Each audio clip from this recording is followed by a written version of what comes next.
Well. It's Wednesday, and I thought we would start our day today going over to see what Daddy has to say and then picking through all of his not so true posts to get down to the root. Baby, I love a root cause. And when we're talking about root causes here, I don't want to bring you any pause, dear, but that whole little play with Iran the other day had absolutely nothing to do with nuclear weapons, boo. But let's take a look on in to Daddy's Not So Trues to see what he's had to say today because he's pressing really hard to make you believe things went his way. Yes, Daddy started out on his Not So True socials about a few hours ago, 3 hours ago, in fact, to say this is an unbelievable hit in Iran by genius pilots and genius people in the military. And then a few seconds later, he twatted out to the twatosphere about Secretary Marco Rubio and the things he had to say while he's busy trying to play Marco Polo and get China to clean up his mess. There is no way Iran comes to the table if somehow nothing had happened. This was complete and total obliteration. They are in bad shape.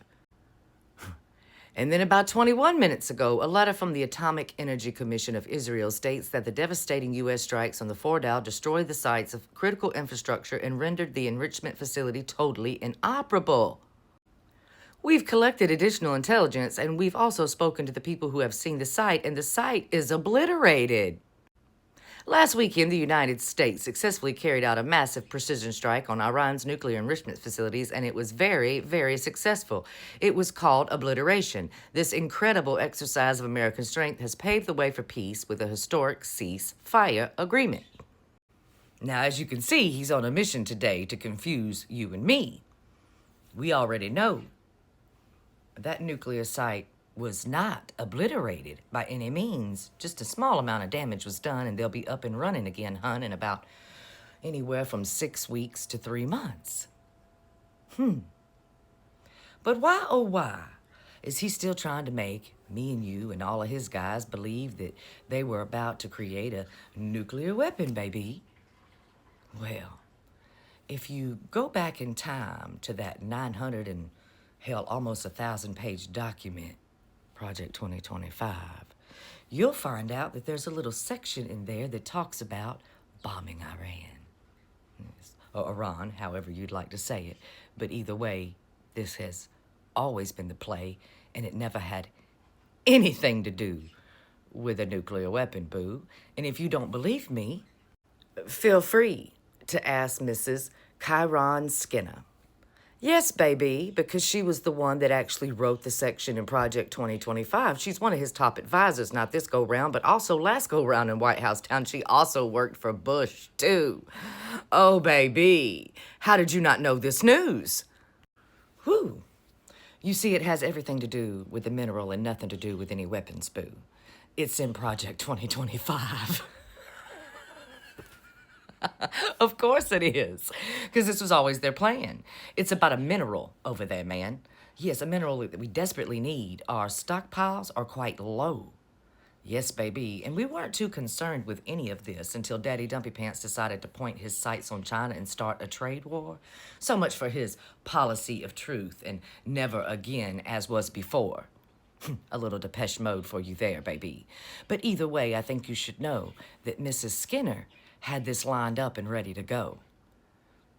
It's quite detailed about how they were going to convince Israel to start the fight with Iran in the middle of the night. Give them an excuse to come on in. Now, you remember that little deal that we had with Iran? Yes, and Daddy tore it up, that nuclear deal. He said it was no good because, well, it come from, not, well, his hood. Back in the days of Obama and Biden when they liked to play that little nuclear deal, he decided to tear it up and throw it away. But not because it wasn't good, because they rewrote it, baby, and they added something into it. They actually kept the same exact part of the deal that was already in agreements before from Biden and Obama, yes, but they added something, just a little bit more, about having land rights and mineral rights. Yes, they wanted the Iranian government to give them land rights and mineral rights, too.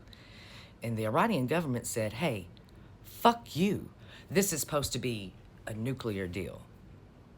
It's given that shit show with Greenland. If you know, you know, it was all about minerals too. And remember the peace deal, the ceasefire that was supposed to be halted and exalted as something great between Voldemort Puntain and Ukraine, but it really turned out we were just trying to get land from them too over a mineral deal, boo? And you remember how he wanted to send the cartels, the military into the cartels of Mexico, friend? It had nothing to do with the crime of the cartels either. It was about some minerals there. Yes, honey. One lie after another for you and me.